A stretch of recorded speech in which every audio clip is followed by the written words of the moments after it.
At a recent program at the Aspen Institute in Washington, D.C., Karen Sherman offered her thoughts on empowering women who've survived war and genocide. Here's a portion of her talk. Deborah had lost her husband and all 6 of her children in the genocide, including, and not to be so graphic, but including having the baby that she was carrying on her back lifted up and had their neck cut. And she watched all of her children die and her husband die in the water, and she lay floating on the water just until the killing stopped, essentially. And she ran around for 2 weeks with basically just the clothes that she had on her back, and she was in hiding with no food, no water. She went back to her family, her neighborhood. There was nothing left.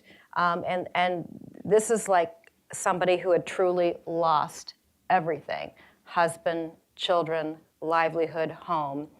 And we were having this conversation in her house. She went through the Women for Women program. She actually got trained in knitting, and she got a knitting machine sent to her by a relative who was living in Europe, and she started making knitted sweaters and things like that. And then she started making some money, and she bought several more machines, and she was making a living.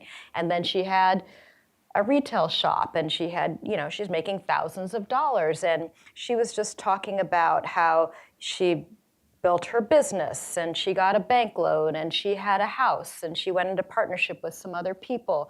And basically how she had rebuilt her life a brick at a time.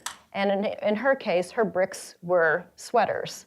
And it made me realize, if she could do that, anybody could do that. If you think that you can't survive anything, and yet you're still able to live and smile and dance and find a bit of joy in life, that, how it's just the ultimate sense of perspective is what I would say.